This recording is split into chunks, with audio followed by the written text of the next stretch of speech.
नमस्कार दोस्तों, स्वागत है आपका इस वक्त की बड़ी खबर में, जहां पर एनडीए में फूट के संकेत नजर आ रहे हैं और बिहार में नीतीश कुमार और भाजपा को लग सकता है बड़ा झटका। इसी के साथ आपको दूसरी बड़ी खबर में बताएंगे कि बनारस से पीएम मोदी के खिलाफ प्रियंका को उतारने की सोच रही है कांग्रेस पार्टी। और तीसरी बड़ी खबर में आपको बताएंगे कि पीएम मोदी के गुजरात में बेरोजगारी दर की रफ्तार सबसे तेज और खुल गई भारतीय जनता पार्टी के पोल। और इसके बाद की बड़ी खबर में जिक्र होगा कि फ्रांस से पीएम मोदी ने माफ करवाया अंबानी का 1200 करोड़ रुपए का टैक्स, ये कहना है कांग्रेस पार्टी का। तो दोस्तों, आपको हर एक खबर की गहराई में ले जाएंगे, लेकिन उससे पहले अगर आप भी 2019 में बड़ा बदलाव होते देख रहे हैं तो आप अभी इस वीडियो को लाइक कीजिए और इस लाल बटन को दबा के इस चैनल को फ्री में सब्सक्राइब करके घंटी बजाइए। रुक करते हैं पहली बड़ी खबर की तरफ। एनडीए की बैठक में मंदिर के मुद्दे पर आपस में भिड़े बीजेपी और जेडीयू के कार्यकर्ता, जबरदस्त हंगामा और जमकर चले लात और घूसे। दरअसल दोस्तों, आपको बता दें कि लोकसभा चुनाव 2019 का चुनावी दंगल जारी है, मगर शुक्रवार को बिहार में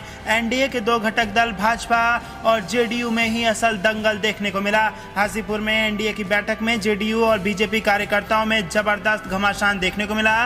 राम मंदिर के मुद्दे को लेकर बीजेपी जेडीयू कार्यकर्ताओं के बीच हंगामा इस कदर बढ़ गया कि हाथापाई की भी नौबत आ गई और दोनों के बीच कुछ हाथापाई भी हुई है। इतना ही नहीं, हंगामा कर रहे बीजेपी कार्यकर्ताओं ने मंच के सामने पहुंच जेडीयू नेताओं से बदसलूकी की और मंच से नेताओं को उतारने की कोशिश भी की। दरअसल बिहार चुनाव में मंदिर के मुद्दे को किनारा करने की बात पर सभा में भाजपा कार्यकर्ता भड़क उठे। भरी सभा में भाजपा कार्यकर्ताओं ने मंच के सामने पहुंच जेडीयू नेताओं से बदसलूकी की और उनसे हाथापाई भी की। जेडीयू के राष्ट्रीय सचिव संजय वर्मा के चुनाव में मंदिर मुद्दे को किनारा किए जाने की बात सुनकर भाजपा के कार्यकर्ता भड़क गए और मंच के सामने पहुंच काफी देर तक हंगामा किया। जेडीयू नेता संजय वर्मा कह रहे थे कि हाजीपुर में राम मंदिर प्रचार का मुद्दा नहीं बनना चाहिए। बस इसी बात पर बीजेपी के कार्यकर्ता हंगामा करने लगे। एनडीए के स्थानीय प्रत्याशी केंद्रीय मंत्री रामविलास पासवान के भाई पशुपति पारस के साथ एनडीए की समन्वय बैठक का आयोजन किया गया था। इसी दौरान मंदिर की बात पर भाजपा कार्यकर्ता भड़क उठे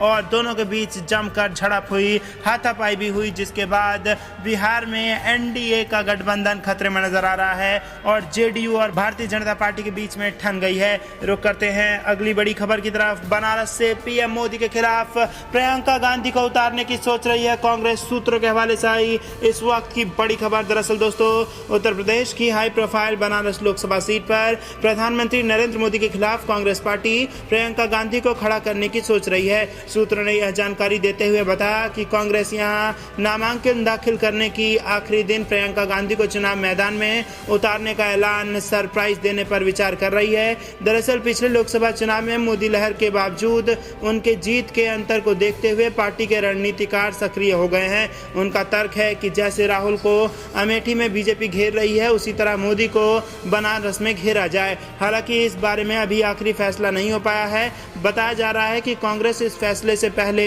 सपा बसपा से बातचीत कर उनसे इस सीट पर समर्थन की मांग करेगी। बता दें कि इस साल फरवरी में जब से प्रियंका गांधी को कांग्रेस पार्टी का महासचिव और पूर्वी उत्तर प्रदेश की कमान दी गई है, तब से ही कार्यकर्ता उन्हें चुनाव लड़ाने की मांग कर रहे हैं। अभी तक कांग्रेस ने प्रियंका को कोई सीट नहीं दी है और कयास लगाए जा रहे थे कि शायद पीएम मोदी को घेरने के लिए कांग्रेस उन्हें बनारस सीट से उतार सकती है। 2014 के लोकसभा चुनाव में दिल्ली से बनारस गए आम आदमी पार्टी के संयोजक अरविंद केजरीवाल को पीएम मोदी ने 1 लाख से ज्यादा के अंतर से हराया था। इस सीट से कांग्रेस उम्मीदवार अजय राय तीसरा स्थान पर रहे थे। अरविंद केजरीवाल दिल्ली से गए थे और पीएम को कड़ी टक्कर देने में कामयाब रहे थे। इसी को ध्यान में रखते हुए कांग्रेस इस बार प्रियंका पर दाव खेलना चाहती है। हालांकि राहुल से जब भी पूछा गया है, उनका जवाब रहा है कि चुनाव लड़ना है या नहीं, ये फैसला प्रियंका गांधी खुद ही करेंगी। तो दोस्तों, बेहद बड़ी खबर निकल के आ रही है यहाँ पर। बनारस से पीएम मोदी के खिलाफ प्रियंका गांधी को उतारने की सोच रही है कांग्रेस पार्टी।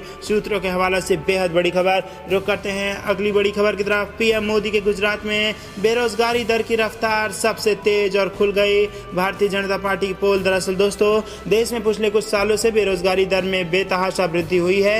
एनएसएसओ के ताजा सर्वे के मुताबिक देश के 11 राज्यों में पूरे देश की औसत बेरोजगारी दर से ज्यादा बेरोजगारी है। हरियाणा, झारखंड, केरल, उड़ीसा, उत्तराखंड और बिहार में बेरोजगारी दर 2017-18 की औसत राष्ट्रीय बेरोजगारी दर से भी ज्यादा है। एनएसएसओ के आंकड़े के मुताबिक 2011-12 में भी हरियाणा, असम, झारखंड, केरल, उड़ीसा, उत्तराखंड और बिहार में राष्ट्रीय बेरोजगार दर से ज्यादा बेरोजगारी थी, जबकि पंजाब, तमिलनाडु, तेलंगाना और उत्तर प्रदेश इस सूची सूची में नए जुड़ने वाले राज्य हैं। बिजनेस स्टैंडर्ड की रिपोर्ट में कहा गया है कि सबसे ज़्यादा बेरोजगारी केरल में है। 2017-18 में यह बेरोजगारी दर 11.4% दर्ज की गई, जबकि 2011-12 में 6.1%। हरियाणा में भी 8.6% दर्ज की गई है, जबकि 2.8% 2011-12 में थी। वहीं पीएम मोदी के गृह राज्य गुजरात में बेरोजगारी दर सबसे तेजी से बढ़ रही है। यहाँ 2011-12 में बेरोजगारी दर सिर्फ 0.5% थी, वहीं 2017-18 में यह बढ़कर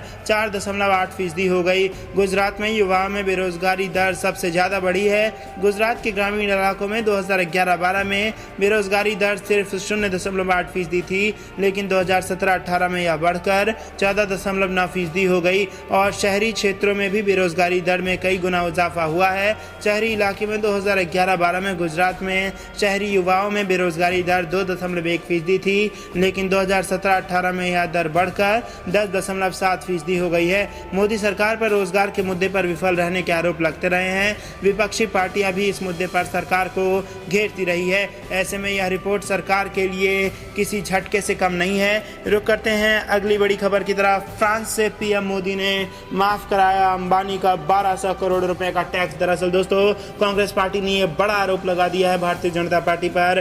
कांग्रेस ने फ्रांस के एक अखबार में छपी रिपोर्ट का हवाला देते हुए राफेल सौदे में एक और बड़े खुलासे का दावा किया है और कांग्रेस ने कहा कि फ्रांस में अनिल अंबानी की कंपनी का कई गुना टैक्स माफ कर दिया गया।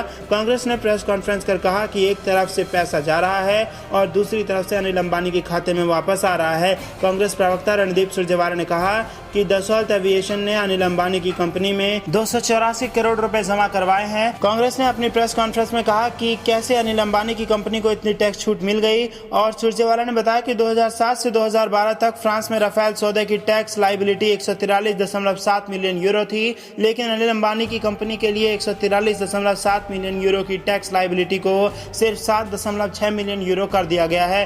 कांग्रेस ने फ्रांस के एक अखबार में छपी रिपोर्ट का हवाला देते हुए यह बात कही है। कांग्रेस ने कहा कि अनिल अंबानी की कंपनी का यह टैक्स उसी वक्त अचानक माफ हो गया जिस दौरान पीएम मोदी फ्रांस की यात्रा पर गए थे। इसके ठीक बाद राफेल सौदे की घोषणा कर दी गई और अनिल अंबानी की कंपनी को ऑफसेट पार्टनर चुन लिया गया। कांग्रेस ने आरोप लगाते हुए कहा कि अनिल अंबानी की फ्रांस में एक कंपनी है जिसके दूसरी ग्लोबल कंपनी बारामूडा में मौजूद है। बरमूडा किस चीज के लिए जाना जाता है ये सभी लोग अच्छी तरह से जानते हैं। यहाँ काला धन और ड्रग्स का सारा पैसा लाया जाता है। दरअसल फ्रांस के एक अखबार ली मोंडे ने एक रिपोर्ट पब्लिश की है। इस रिपोर्ट के मुताबिक अनिल अंबानी की कंपनी को फ्रांस में 143.7 मिलियन यूरो की टैक्स राहत मिली है। 143.7 मिलियन यूरो की टैक्स वसूली को लेकर विवाद था, लेकिन इसे अक्टूबर 2015 के आसपास सुलझा लिया गया। यह टैक्स सीमा कम होकर सिर्फ 7.6 मिलियन यूरो रह गई है और यही वक्त था जब भारत और फ्रांस के बीच 36 राफेल लड़ाकू विमानों का सौदा हुआ था। तो दोस्तों, ये बेहद बड़ी खबर निकल के आ रही है कि अंबानी का 1200 करोड़ रुपए टैक्स माफ करवाया पीएम मोदी ने। ये बड़ा आरोप लगाया है कांग्रेस पार्टी ने।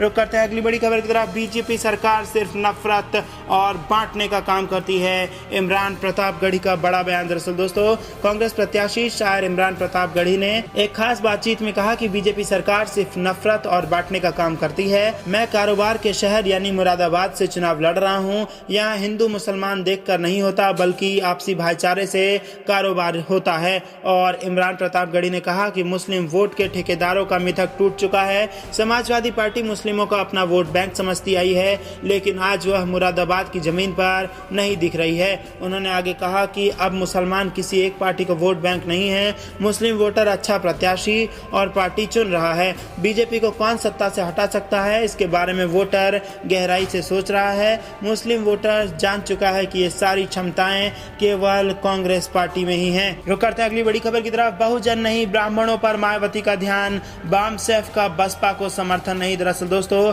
मायावती को बड़ा झटका इस वक्त लग चुका है। Backward and minority communities employ federation यानी कि बामसेफ के राष्ट्रीय अध्यक्ष वामन मेश्राम ने कहा कि उनके संगठन का मायावती और बीएसपी से कोई संबंध नहीं है और न ही लोकसभा चुनाव में कोई समर्थन है। कांशीराम तक बसपा दलितों बहुजन के लिए काम करती रही थी, लेकिन अब जब से इसे मायावती ने टेक ओवर किया है तब से वो सर्वजन खासतौर पर ब्राह्मण जनों के लिए काम कर रही हैं। वो मिशन से भटक गई है, इसीलिए हमारा उसे कोई समर्थन हो ही नहीं सकता। तो ये थी दिन भर की कुछ बेहद जरूरी और बड़ी खबरें। अंत तक बने रहने के लिए आप सभी का बहुत बहुत धन्यवाद। आप देख रहे थे आपका अपना चैनल द धक्कम न्यूज़। जय हिंद।